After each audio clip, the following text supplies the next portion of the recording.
Another question I wanted to ask you yourself. When you Please. were working with Starkey and Waterman, Yes. that was that the studio in Bermondsey? Yeah, is the one. Yes, it was. Yeah. Did you? How much control did you have over what you sang and the songs you did?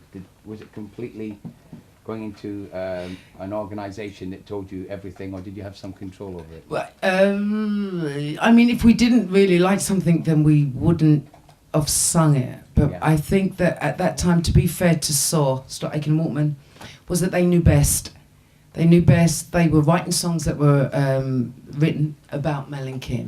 And if I can just talk about the Stott Aiken and Walkman thing, actually, is what was great is when Mel and Kim came into Stott Aiken and Walkman, I promise you, there was nothing going on. They'd done a Dead or Alive remix.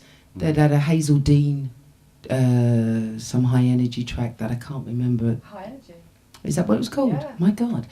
Correct answer. Genius. Thank you, genius. Nice. So and they'd done this thing called Pass the Dutchie on the left-hand side, Yeah, which yeah, yeah. was... I don't know what the name of it is. Oh. Was it? Musical Well You. done, it was Musical You. So Stott Aiken and Walkman was not known at all. And I remember when Mel and I first went to the studios in Yeah. Borough, Yeah.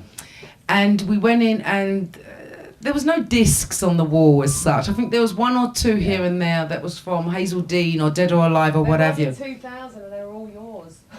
Yeah, they were all ours in 2000. And I remember we went into the studio and it was this shabby looking studio. It was very quiet.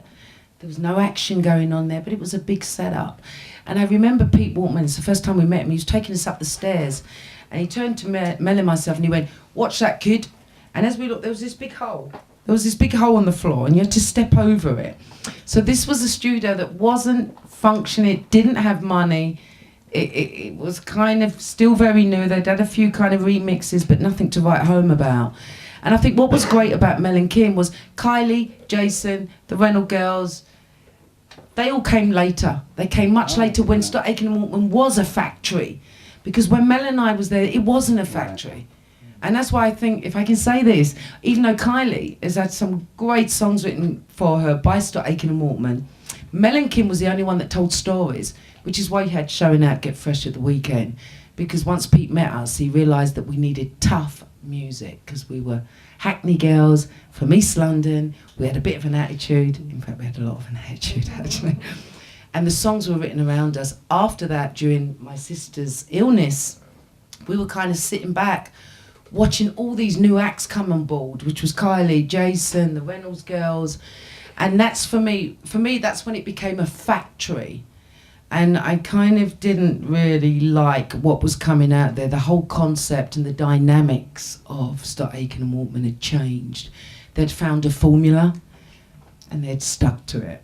And that's what they were doing. And I mean, what am I to say? They sold something like 100 million records, so I guess I'd stick to that formula too. You started it all off. But Mel and Kim really was the beginning of Mel and Kim. Steps finished it.